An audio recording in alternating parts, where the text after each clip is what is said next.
Chapter 11, Night Operations. Introduction. The mechanical operation of an airplane at night is no different than operating the same airplane during the day. The airplane does not know if it is being operated in the dark or in bright sunlight. It performs and responds to control inputs by the pilot. The pilot, however, is affected by various aspects of night operations and should take them into consideration during night flight operations. Some are actual physical limitations affecting all pilots. Others, such as equipment requirements, procedures, and emergency situations, should also be considered. According to 14 CFR Part 1, Section 1.1, Definitions and Abbreviations, night means the time between the end of evening civil twilight and the beginning of morning civil twilight. As published in the Air Almanac, converted to local time. To explain further, the National Weather Service defines evening civil twilight as the time that begins in the morning, or ends in the evening, when the geometric center of the Sun is 6 degrees below the horizon. Therefore, morning civil twilight begins when the geometric center of the Sun is 6 degrees below the horizon, and ends at sunrise. Evening civil twilight begins at sunset and ends when the geometric center of the Sun is 6 degrees below the horizon. The FAA has an online tool to calculate sunrise, sunset, and civil twilight for any given location. For 14 CFR Part 61, Section 61.57b1 night operations that meet recent flight experience requirements, the term night refers to the time period beginning 1 hour after sunset and ending 1 hour before sunrise. The same regulation requires that during those hours, no person may act as pilot in command, PIC of an aircraft carrying passengers unless within the preceding 90 days and during those specified hours, that person has made 3 takeoffs and landings to a full stop. 14 CFR Part 61, Section 61.57b1I, and E, require the pilot to have made the required takeoffs and landings acting as the sole manipulator of the controls, and to have performed the takeoffs and landings in an aircraft of the same category, class, and type, if a type rating is required. Other conditions apply if using a full flight simulator to meet the requirement as described in 14 CFR Part 61, Section 61.57b2, or if seeking to use another alternative provided in the regulation. Night flying operations should not be encouraged or attempted except by certificated pilots with knowledge of and experience in the topics discussed in this chapter. Night vision. Due to the physiology of the eye, Figure 11:1, humans experience diminished vision in low light conditions. Because vision involves the eyes and brain working together, understanding eye function leads to pilot behaviors that can improve night vision significantly. Anatomy of the eye. Light from an object enters the eye through the cornea and then continues through the pupil. The opening, dilation, and closing, constriction of the pupil is controlled by the iris, which is the colored part of the eye. The function of the pupil is similar to that of the diaphragm of a photographic camera, to control the amount of light. The lens is located behind the pupil and its function is to focus light on the surface of the retina. The retina is the inner layer of the eyeball that contains photosensitive cells called rods and cones. The function of the retina is similar to that of the film in a photographic camera, to record an image.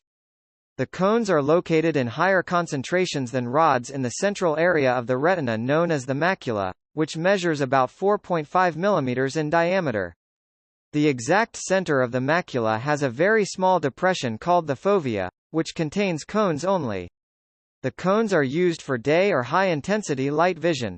They are involved with central vision to detect detail, perceive color, and identify faraway objects. The rods are located mainly in the periphery of the retina, an area that is about 10,000 times more sensitive to light than the fovea. Rods are used for low light intensity or night vision and are involved with peripheral vision to detect position references, including objects, fixed and moving, in shades of gray, but cannot be used to detect detail or to perceive color. Although there is not a clear-cut division of function, the rods make night vision possible. The rods and cones function in daylight and in moonlight, but in the absence of normal light, the process of night vision is placed almost entirely on the rods. Light energy, an image enters the eyes and is transformed by the cones. and rods into electrical signals that are carried by the optic nerve to the posterior area of the brain, occipital lobes. This part of the brain interprets the electrical signals and creates a mental image of the actual object that was seen by the person. Types of vision. Photopic vision. During daytime or high-intensity artificial illumination conditions. The eyes rely on central vision, foveal cones to perceive and interpret sharp images and color of objects. Figure 11-2. Mesopic vision. Occurs at dawn, dusk, or under full moonlight levels and is characterized by decreasing visual acuity and color vision. Under these conditions, a combination of central, foveal cones and peripheral rods vision is required to maintain appropriate visual performance. Scotopic vision. During nighttime, partial moonlight, or low-intensity artificial illumination conditions, central vision, foveal cones becomes ineffective to maintain visual acuity and color perception. Under these conditions, if looking directly at an object for more than a few seconds, the image of the object fades away completely. Night blind spot. Peripheral vision, off-center scanning provides the only means of seeing very dim objects in the dark. Night blind spot. The night blind spot appears under conditions of low ambient illumination due to the absence of rods in the fovea. Figure 11-3.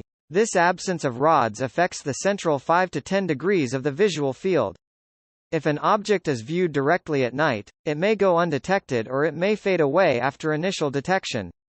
The night blind spot can hide larger objects as the distance between the pilot and an object increases. Vision under dim and bright illumination. The eye's adaptation to darkness is another important aspect of night vision.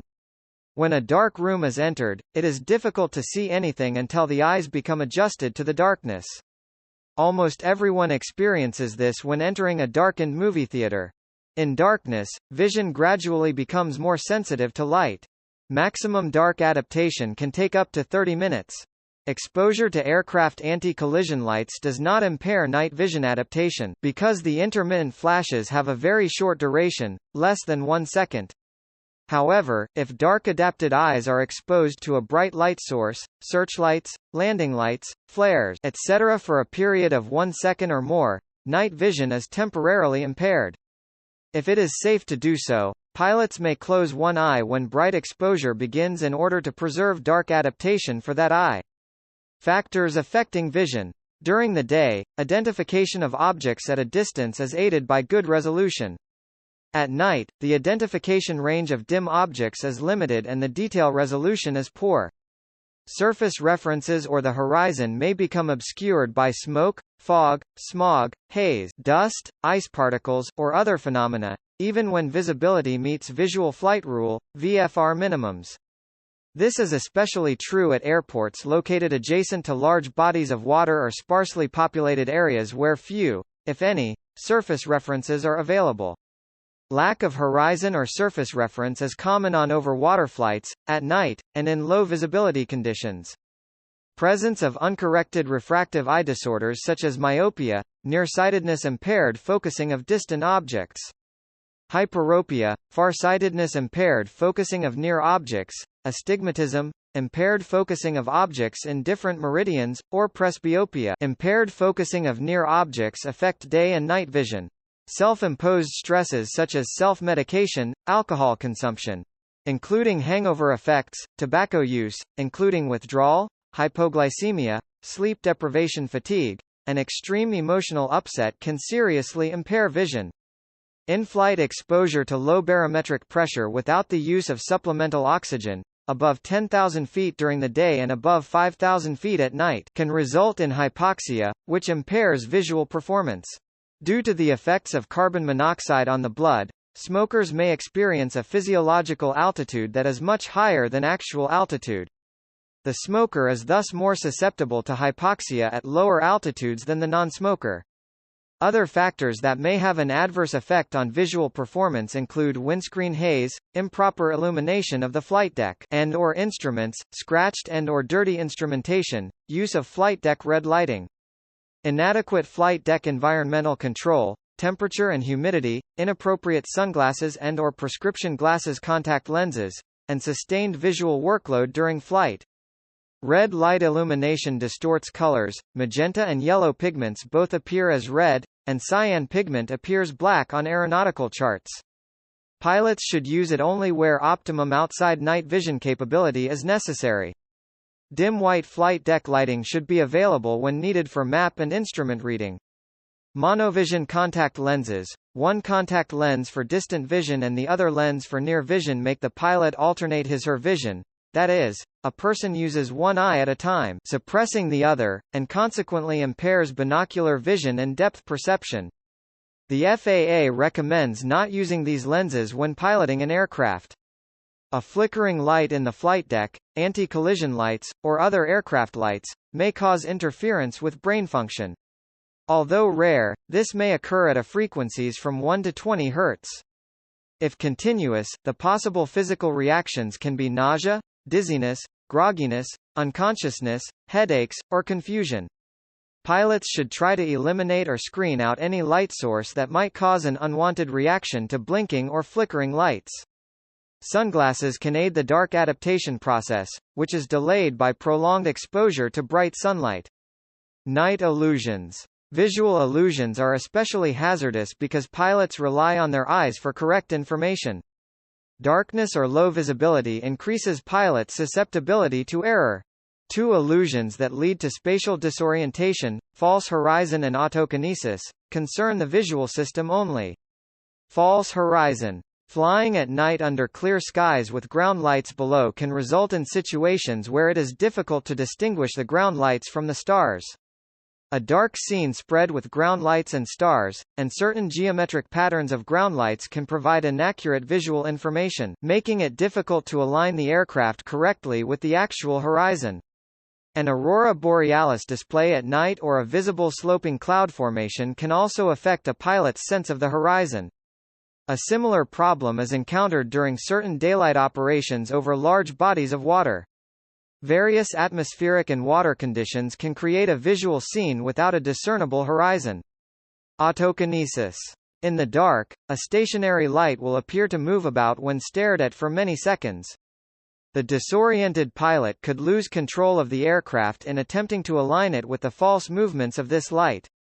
Featureless terrain illusion. A black hole approach occurs when the landing is made from over water or non-lighted terrain where the runway lights are the only source of light. Without peripheral visual cues to help, orientation is difficult. The runway can seem out of position, down-sloping or up-sloping, and in the worst case, results in landing short of the runway. If an electronic glide slope or visual approach slope indicator, VASI, is available, it should be used. If navigation aids, nav aids, are unavailable, the flight instruments assist in maintaining orientation and a normal approach. Anytime position in relation to the runway or altitude is in doubt, the pilot should execute a go-around. Bright runway and approach lighting systems, especially where few lights illuminate the surrounding terrain, may create the illusion of being lower or having less distance to the runway. In this situation, the tendency is to fly a higher approach. Also, flying over terrain with only a few lights makes the runway recede or appear farther away. With this situation, the tendency is to fly a lower than normal approach. If the runway has a city in the distance on higher terrain, the tendency is to fly a lower than normal approach. A good review of the airfield layout and boundaries before initiating any approach helps maintain a safe approach angle. Ground lighting illusions. Lights along a straight path, such as a road or lights on moving trains, can be mistaken for runway and approach lights. Bright runway and approach lighting systems, especially where few lights illuminate the surrounding terrain, may create the illusion of less distance to the runway. The pilot who does not recognize this illusion will often fly a higher approach. Illusions created by runway lights result in a variety of problems. Bright lights or bold colors advance the runway, making it appear closer. Night landings are further complicated by the difficulty of judging distance and the possibility of confusing approach and runway lights. For example, when a double row of approach lights joins the boundary lights of the runway, there can be confusion as to where the approach lights terminate and runway lights begin. Under certain conditions, approach lights can make the aircraft seem higher in a turn to final, than when its wings are level. Pilot equipment. As part of pre-flight preparation, pilots should carefully consider the personal equipment that should be readily available during the flight to include a flashlight, aeronautical charts, pertinent data for the flight, and a flight deck checklist containing procedures for the following tasks. 1. Before starting engines. 2. Before takeoff. 3. Cruise. 4. Before landing. 5. After landing. 6. Stopping engines. 7. Emergencies. At least one reliable flashlight is recommended as standard equipment on all night flights. A reliable incandescent or light-emitting diode, LED dimmable flashlight able to produce white-red light is preferable. The flashlight should be large enough to be easily located in the event it is needed. It is also recommended to have a spare set of batteries for the flashlight readily available. The white light is used while performing the pre-flight visual inspection of the airplane. The red light is used when performing flight deck operations, and the dim white light may be used for chart reading. Many charts can be displayed on a EFB, which does not require a flashlight. However, its brightness should be set so as not to seriously impair night vision. Since the red light is non-glaring, it will not impair night vision. Some pilots prefer two flashlights, one with a white light for pre-flight and the other a penlight type with a red light. The latter can be suspended by a string from around the neck to ensure the light is always readily available. As mentioned earlier, red light distorts color perception of pigments other than red on charts. Aeronautical charts are essential for night cross-country flight and, if the intended course is near the edge of the chart, the adjacent chart should also be available. The lights of cities and towns can be seen at surprising distances at night, and if this adjacent chart is not available to identify those landmarks, confusion could result. Regardless of the equipment used, organization of the flight deck eases the burden and enhances safety. Organize equipment and charts and place them within easy reach prior to taxiing. Airplane equipment and lighting. 14 CFR Part 91, Section 91.205C specifies the basic minimum airplane equipment that is required for VFR flight at night. This equipment includes basic instruments, lights, electrical energy source, and spare fuses if applicable. The standard instruments required by 14 CFR Part 91, Section 91.205D for IFR flight are valuable assets for aircraft control at night. 14 CFR Part 91, Section 91.205C3 specifies that during VFR flight at night, operating aircraft are required to have an approved anti-collision light system, which can include a flashing or rotating beacon and position lights. However, 14 CFR Part 91, Section 91.209B gives the pilot in command leeway to turn off the anti-collision lights in the interest of safety. Airplane position lights are arranged similar to those of boats and ships. A red light is positioned on the left wingtip, a green light on the right wingtip, and a white light on the tail. Figure 11-4. This arrangement provides a means to determine the general direction of movement of other airplanes in flight. If both a red and green light of another aircraft are observed, and the red light is on the left and the green to the right, the airplane is flying the same direction. Care must be taken to maintain clearance. If red were on the right and green to the left, the airplane could be on a collision course. Landing lights are not only useful for taxi, takeoffs, and landings, but also provide a means by which airplanes can be seen at night by other pilots. Pilots are encouraged to turn on their landing lights when operating within 10 miles of an airport and below 10,000 feet. Operation with landing lights on applies to both day and night or in conditions of reduced visibility. This should also be done in areas where flocks of birds may be expected. Although turning on aircraft lights supports the see and be seen concept, pilots should continue to keep a sharp lookout for other aircraft. Aircraft lights may blend in with the stars or the lights of the cities at night, and go unnoticed unless a conscious effort is made to distinguish them from other lights. Airport and navigation lighting aids. The lighting systems used for airports, runways, obstructions, and other visual aids at night are other important aspects of night flying. Lighted airports located away from congested areas are identified readily at night by the lights outlining the runways.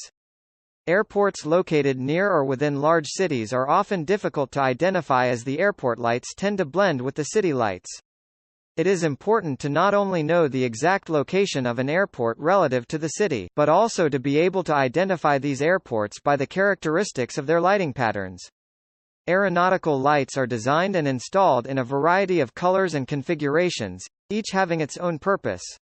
Although some lights are used only during low ceiling and visibility conditions, this discussion includes only the lights that are fundamental to visual flight rules, VFR night operation.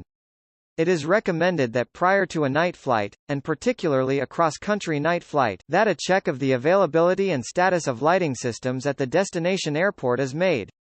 This information can be found on aeronautical charts and in the chart supplements. The status of each facility can be determined by reviewing pertinent notices to airmen, NOTAMs. Most airports have rotating beacons. The beacon rotates at a constant speed, thus producing a series of light flashes at regular intervals. These flashes may consist of a white flash and one or two different colors that are used to identify various types of landing areas. For example, lighted civilian land airports, alternating white and green lights. Lighted civilian water airports, alternating white and yellow lights. Lighted military airports, alternating white and green light, but are differentiated from civil airports by dual-peaked, two quick white flashes, then green. Beacons producing red flashes indicate obstructions or areas considered hazardous to aerial navigation. Steady burning red lights are used to mark obstructions on or near airports and sometimes to supplement flashing lights on en route obstructions. High-intensity, flashing white lights are used to mark some supporting structures of overhead transmission lines that stretch across rivers, chasms, and gorges. These high-intensity lights are also used to identify tall structures, such as chimneys and towers. As a result of technological advancements, runway lighting systems have become quite sophisticated to accommodate takeoffs and landings in various weather conditions. However, if flying is limited to VFR only, it is important to be familiar with the basic lighting of runways and taxiways. The basic runway lighting system consists of two straight parallel lines of runway edge lights defining the lateral limits of the runway. These lights are aviation white, although aviation yellow may be substituted for a distance of 2,000 feet from the far end of the runway to indicate a caution zone. At some airports, the intensity of the runway edge lights can be activated and adjusted by radio control. The control system consists of a three-step control responsive to 7, 5, and/or 3 microphone clicks. This three-step control turns on lighting facilities capable of either 3-step, 2-step, or 1-step operation. The 3-step and 2-step lighting facilities can be altered in intensity, while the 1-step cannot. All lighting is illuminated for a period of 15 minutes from the most recent time of activation and may not be extinguished prior to end of the 15-minute period. Suggested use is to always initially key the mic 7 times. This assures that all controlled lights are turned on to the maximum available intensity. If desired, adjustment can then be made, where the capability is provided, to a lower intensity by keying 5 and/or 3 times.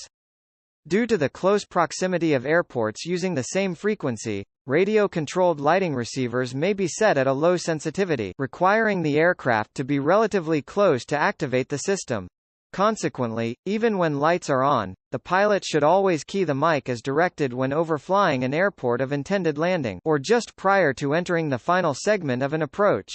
This assures the aircraft is close enough to activate the system and a full 15-minute lighting duration is available. The length limits of the runway are defined by straight lines of lights across the runway ends.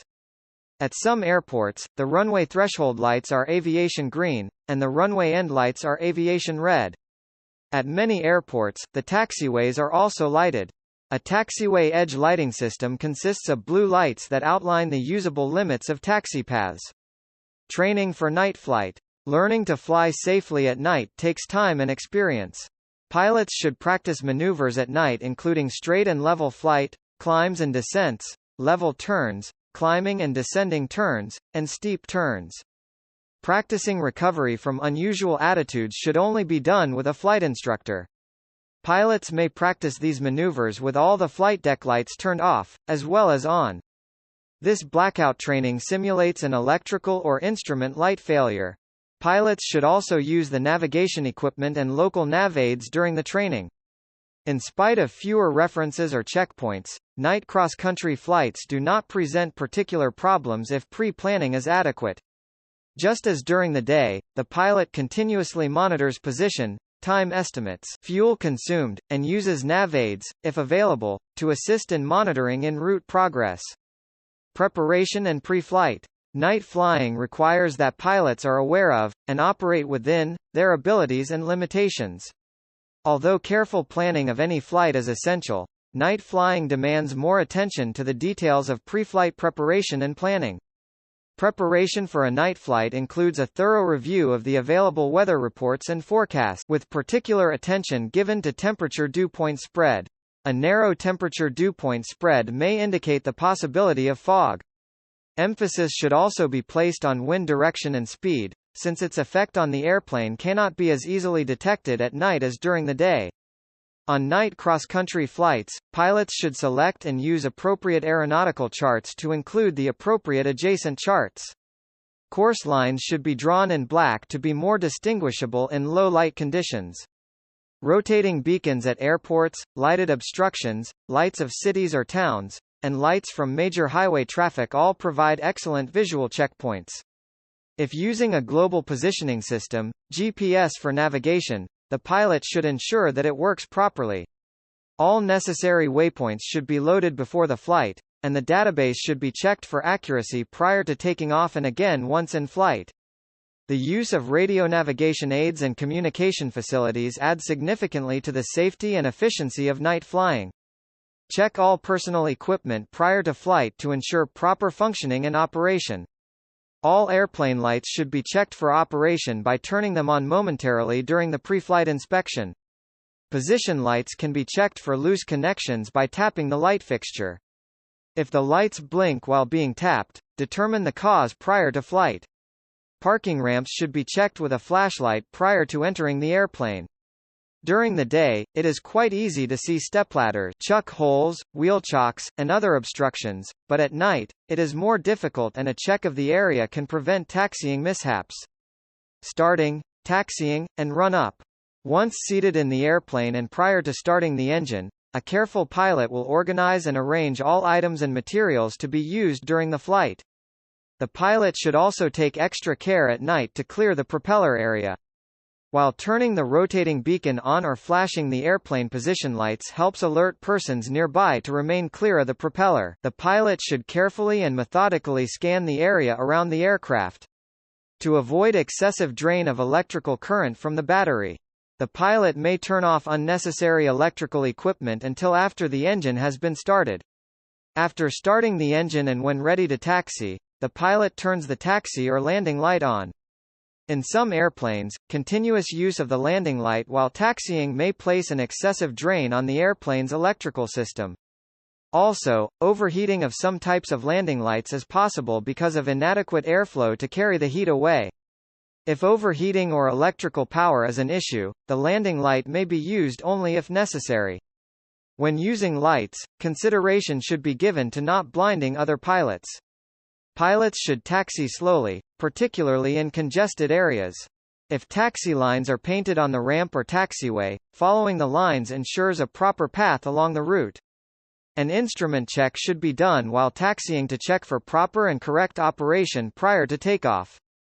While taxiing for any takeoff, the pilot should verify that the aircraft position, taxi route, and runway for the departure all appear as expected. The taxi diagram, signage, pavement markings, and instruments should all reinforce the pilot's situational awareness. If any conflicting information or doubt exists, the pilot should not proceed with the taxi or the takeoff. A wrong turn, wrong surface takeoff, or takeoff on a closed runway can have catastrophic results, and preventing any of these depends on maintaining situational awareness while the aircraft moves on the ground. When using the checklist for the before takeoff and run-up checks during the day, any forward movement of the airplane can be detected easily. However, at night, the airplane could creep forward without being noticed unless the pilot takes steps to prevent this possibility. Pilots should hold or lock the brakes during the run-up and be alert for any forward movement. Takeoff and climb. The most noticeable difference between daylight and nighttime flying is the limited availability of outside visual references at night. Therefore, flight instruments should be used to a greater degree in controlling the airplane. This is particularly true on night takeoffs and climbs. The pilot should adjust the flight deck lights to a minimum brightness that will allow for reading the instruments and switches but not hinder outside vision. Dimming the lights also eliminates reflections on the windshield and windows. After ensuring that the final approach and runway are clear of other air traffic, or when cleared for takeoff by the air traffic controller, the pilot turns the landing and taxi lights on and lines the airplane up with the centerline of the runway. If the runway does not have centerline lighting, the painted centerline and the distance from the runway edge lights on each side indicate the center. The heading indicator should be noted and correspond or set to the known runway direction. To begin the takeoff, the pilot releases the brakes and advances the throttle smoothly to maximum allowable power. As it accelerates, the airplane should be kept moving straight ahead between and parallel to the runway edge lights. The procedure for night takeoffs is the same as for normal daytime takeoffs except that many of the runway visual cues are not available. The pilot should check the flight instruments frequently during the takeoff to ensure proper airspeed, attitude, and heading. As the airspeed reaches the normal liftoff speed, the pilot adjusts the pitch attitude to establish a normal climb. By referring to both outside visual references, such as lights, and to the flight instruments. Figure 11-5. Without visual references ahead, inexperienced pilots may relax right rudder pressure after takeoff and veer off to the left. After becoming airborne, the darkness of night often makes it difficult to note whether the airplane is getting closer to or farther from the surface. The attitude indicator, vertical speed indicator, VSI, and altimeter should all indicate a positive climb. It is also important to ensure the airspeed is at best climb speed. The pilot makes necessary pitch and bank adjustments by referencing the attitude and heading indicators. It is recommended that turns not be made until reaching a safe maneuvering altitude. Although the use of the landing lights is helpful during the takeoff, they become ineffective after the airplane has climbed to an altitude where the light beam no longer extends to the surface. The light can cause distortion when it is reflected by haze, smoke, or clouds that might exist in the climb. Therefore, when the landing light is used for the takeoff, it should be turned off after the climb is well established, provided it is not being used for collision avoidance. Orientation and navigation. Generally, at night, it is difficult to see clouds and restrictions to visibility, particularly on dark nights or under an overcast. When flying under VFR, pilots should exercise caution to avoid flying into clouds. Usually, the first indication of flying into restricted visibility conditions is the gradual disappearance of lights on the ground. If the lights begin to appear surrounded by a halo or glow, further flight in the same direction calls for caution. Such a halo or glow around lights on the ground is indicative of ground fog. If a descent occurs through clouds, smoke, or haze in order to land, the horizontal visibility is considerably less when looking through the restriction than it is when looking straight down through it from above. Pilots should avoid a VFR night flight if expecting conditions below VFR minimums. If encountering IMC, risk increases dramatically unless both the pilot and aircraft are equipped for flight under IFR. And the pilot has prepared and filed an IFR flight plan that can be activated, if needed. Crossing large bodies of water at night in single-engine airplanes could be potentially hazardous, because in the event of an engine failure, the pilot may be forced to land, ditch the airplane in the water. Another hazard faced by pilots of all aircraft, due to limited or no lighting, is that the horizon blends with the water. During poor visibility conditions over water, the horizon becomes obscure and may result in a loss of orientation. Even on clear nights, the stars may be reflected on the water surface, which could appear as a continuous array of lights, thus making the horizon difficult to identify. Lighted runways, buildings, or other objects may cause illusions when seen from different altitudes. At an altitude of 2,000 feet, a group of lights on an object may be seen individually, while at 5,000 feet or higher, the same lights could appear to be one solid light mass. These illusions may become quite acute with altitude changes and, if not overcome, could present problems when making approaches to lighted runways. Approaches and landings. When approaching the airport to enter the traffic pattern and land, it is important that the runway lights and other airport lighting be identified as early as possible. If the airport layout is unfamiliar, sighting of the runway may be difficult until very close in due to the maze of lights observed in the area. Figure 11-6. A pilot should normally fly toward the rotating beacon until the lights outlining the runway are distinguishable. To fly a traffic pattern of proper size and direction, the runway threshold and runway edge lights need to be positively identified. Once the airport lights are seen, these lights should be kept in sight throughout the approach. Distance may be deceptive at night due to limited lighting conditions. A lack of intervening references on the ground and the inability to compare the size and location of different ground objects cause this.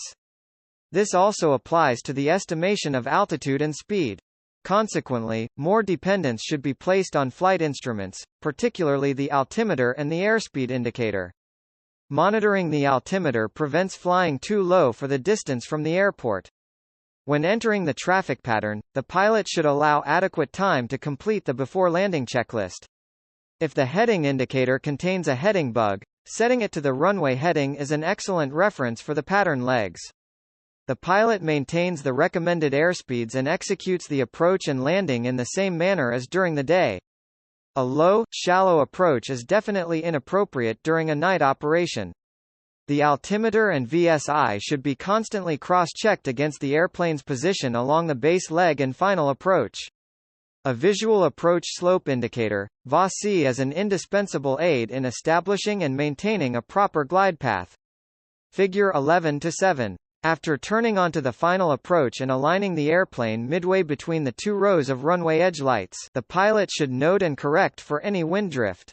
Throughout the final approach, proper use of pitch and power helps to maintain a stabilized approach. Flaps are used as in a normal approach.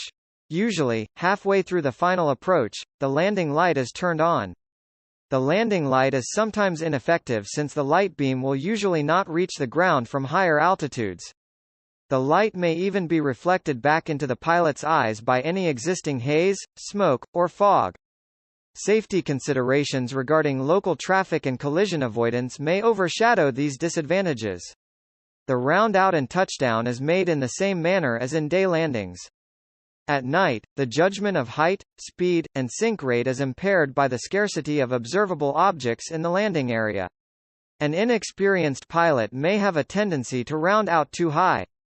Continuing a constant approach descent until the landing lights reflect on the runway and tire marks on the runway can be seen clearly helps identify the point to begin the round out. At this point, the round out is started smoothly and the throttle gradually reduced to idle as the airplane is touching down. Figure 11-8. During landings without the use of landing lights, the round out may be started when the runway lights at the far end of the runway first appear to be rising higher than the nose of the airplane. This demands a smooth and very timely round out and requires that the pilot feel for the runway surface using power and pitch changes, as necessary, for the airplane to settle slowly to the runway. Blackout landings should always be included in night pilot training as an emergency procedure. How to prevent landing errors due to optical illusions.